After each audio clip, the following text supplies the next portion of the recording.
Hello students, welcome to Srinath academy.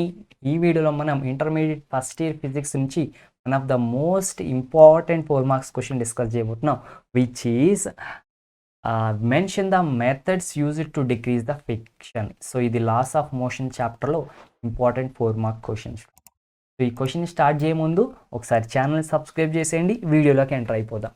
So blue print చూస్తే కనుక మనకి క్వశ్చన్ పేపర్లో 13th క్వశ్చన్ అనేది లాస్ ఆఫ్ మోషన్ చాప్టర్ నుంచి వచ్చే ఛాన్స్ ఉంది స్టూడెంట్. ఓకేనా?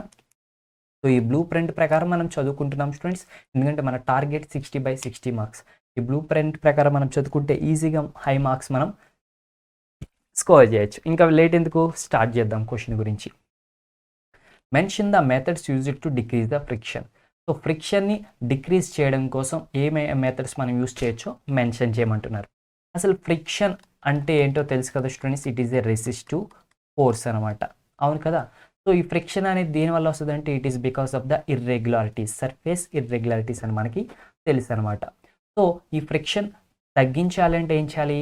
సర్ఫేస్ యొక్క ఇర్రెగ్యులారిటీస్ తగ్గించాలి, అంతే కదా? సో అందుకే మనకి చూస్తే ఫ్రిక్షన్ తగ్గించడానికి మనం వాడే మెథడ్స్ ఏంటంటే లూబ్రికేటింగ్ ద సర్ఫేసెస్. సో ఇప్పుడు సర్ఫేసెస్ ఏదైతే ఉన్నాయో వాటి మీద గ్రీజ్ కానీ ఆయిల్ కానీ ఇలా మనం పూస్తామన్నమాట. ఏంటిది చూడండి, ఇక్కడ గ్రీజ్ పూస్తున్నారు కదా. మీరు మెకానిక్స్ దగ్గరికి వెళ్ళినప్పుడు బైక్స్కి కానీ చైన్స్కి ఏం చేస్తారు స్టూడెంట్స్, వాళ్ళు గ్రీజ్ పెడతా ఉంటారు. ఒక్కొక్కసారి మనం ఏదైనా ఇంట్లో తలుపులు ఓపెన్ చేస్తుంటే రానప్పుడు కానీ డోర్లు కానీ ఏమైనా ఉంటే ఆయిల్ పోస్తూ ఉంటాం. ఇదంతా ఎందుకు? సో ఫ్రిక్షన్ని రెడ్యూస్ చేయడం కోసం. ఎట్లా సార్ అంటే, మీరు ఎప్పుడైతే ఈ గ్రీజు ఈ ఆయిల్ ఏదైతే లూబ్రికెంట్స్ ఎప్పుడైతే మీరు వాడతారో, సర్ఫేస్ మీద పెడతారో, నార్మల్గా సర్ఫేస్కి ఇర్రెగ్యులారిటీస్ ఉంటాయి. సో సర్ఫేస్కి మధ్య ఇర్రెగ్యులారిటీస్ ఉంటాయి కదా, వాటి వల్ల ఫ్రిక్షన్ వస్తుంది. బట్ ఈ సర్ఫేస్కి మధ్య మీరు తీసుకొచ్చి లూబ్రికెంట్ పెట్టారనుకోండి, ఈ లూబ్రికెంట్ ఏం చేస్తుంది అంటే ఈ సర్ఫేస్ మీద ఉన్న ఇర్రెగ్యులారిటీస్ని డిక్రీజ్ చేసేసింది.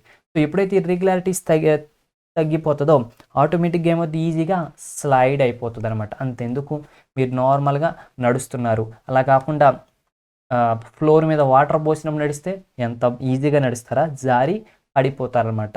సో దాని గురించి కూడా నెక్స్ట్ దాంట్లో చెప్పుకుందాం స్టూడెంట్స్. సో సర్ఫేస్ యొక్క ఇర్రెగ్యులారిటీస్, 2 సర్ఫేసెస్ మధ్య మనం ఆయిల్ కానీ గ్రీజ్ కానీ పెట్టినప్పుడు ఆ ఇర్రెగ్యులారిటీస్ని ఈ లూబ్రికెంట్స్ ఏం చేస్తాయి అంటే తగ్గించేస్తాయి. అట్లా మనం ఫ్రిక్షన్ని తగ్గించవచ్చు అనమాట. నెక్స్ట్ ఏంటంటే use of ball bearings use చేయడం వల్ల ఎట్లా సార్ అంటే కనుక, నార్మల్గా మనకి ఫ్రిక్షన్లో 2 టైప్స్ ఉంటాయి, sliding friction and rolling friction. And ఇంకొకటి కూడా ఉంటుంది స్టూడెంట్స్. ఫస్ట్ అంటే ఏంటి? Static friction. ఏంటిది? ఫ్రిక్షన్లో స్టాటిక్ ఫ్రిక్షన్ అంటే బాడీ కదలకుండా ఉన్నప్పుడు ఉండే ఫ్రిక్షన్. ఇంకోటి ఏంటిది? కైనెటిక్ ఫ్రిక్షన్, బాడీ మోషన్లోకి వచ్చాక ఉండే ఫ్రిక్షన్. అండ్ ఈ కైనెటిక్ ఫ్రిక్షన్లో మనకి బాడీ యొక్క మోషన్ డిపెండ్ అయిన కైనెటిక్ ఫ్రిక్షన్. కాబట్టి బాడీ ఒకవేళ స్లైడ్ అవుతుంది అనుకోండి, స్లైడింగ్ మోషన్ అనుకోండి, అప్పుడు స్లైడింగ్ ఫ్రిక్షన్ యాక్ట్ అవుతుంది. ఒకవేళ బాడీ రోల్ అవుతుంది అనుకోండి, రోలింగ్ మోషన్ ఉంటుంది. అయితే ఈ ఫ్రిక్షన్స్లో చూస్తే కనుక స్టాటిక్ ఫ్రిక్షన్ చాలా ఎక్కువ ఉంటుంది, కైనెటిక్ ఫ్రిక్షన్ తక్కువ ఉంటుంది, కైనెటిక్ వాల్యూ. అండ్ ఈ కైనెటిక్ ఫ్రిక్షన్లో కూడా స్లైడింగ్ ఫ్రిక్షన్ ఎక్కువ ఉంటుంది and the rolling friction value చాలా తక్కువ ఉంటుంది. అందుకే మనం ఏం చేస్తామంటే ఫ్రిక్షన్ని పూర్తిగా తగ్గించలేనప్పుడు ఇన్స్టెడ్ ఆఫ్ ద స్లైడింగ్ ఫ్రిక్షన్ని మనం రోలింగ్ ఫ్రిక్షన్ని తీసుకొచ్చామనుకోండి, అప్పుడు ఏమవుతుంది, దీని వాల్యూ తక్కువ కాబట్టి ఫ్రిక్షన్ ఆటోమేటిక్గా తగ్గినట్టే. అంటే ఏం లేదు స్టూడెంట్స్, ఎక్కడైనా మనం వెళ్ళాల్సినప్పుడు 2 బాడీస్ మధ్య స్లైడింగ్ మోషన్ ఉంది,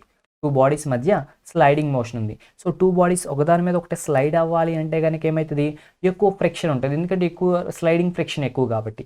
అదే ఈ స్లైడింగ్ మోషన్ని మనం రోలింగ్ మోషన్గా మార్చేసాం అనుకోండి, 2 బాడీస్ ఒకదాని మీద ఒకటి రోల్ అవుతున్నాయి అనుకోండి, సో రోల్ అవుతున్నప్పుడు ఆ సర్ఫేస్ మధ్య ఫ్రిక్షన్ తక్కువ ఉంటుంది, రోలింగ్ ఫ్రిక్షన్.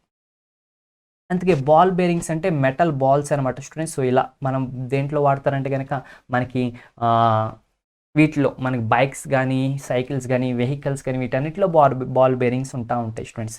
సో బాల్స్ మధ్యలో గ్రీజ్ పెడతా ఉంటారు, ఆ బాల్స్ పెడతా ఉంటారు, స్లైడ్ అవుతూ ఉంటాయి అనమాట ఈజీగా. అండ్ ఇంకోటి వచ్చేసి స్ట్రీమ్ లైనింగ్ ద బాడీ అనమాట. సో మనకి ఎక్కడ వాడతారంటే కనుక మనకి ఎయిర్ ప్లాన్స్ కానీ కొన్ని ఆటోమొబైల్స్ వీటన్నిటిలో కూడా స్ట్రీమ్ లైనింగ్ చేయడం ద్వారా ఫ్రిక్షన్ని తగ్గించవచ్చు. సో ఇవన్నీ కూడా మనం ఫ్రిక్షన్ని తగ్గించడానికి ఏమేమి మెథడ్స్ యూస్ చేస్తాం వాటి గురించి మనం డిస్కస్ చేసాం. ఓకేనా? సో వీడియోని లైక్ చేయండి. అండ్ నెక్స్ట్ ఇంపార్టెంట్ క్వశ్చన్ మీకు కావాలంటే కనుక సో డిస్క్రిప్షన్లో మీకు లింక్ ఉంటుంది అనమాట. ఒకసారి వెళ్ళి నెక్స్ట్ ఇంపార్టెంట్ క్వశ్చన్ని మీరు చూడండి స్టూడెంట్స్, అది కూడా లాస్ ఆఫ్ మోషన్కి సంబంధించింది. So have a nice day students, thanks for the watching. Don't forget to subscribe us, like the video, share the video. If you have any enquiry, comment below. Bye bye students.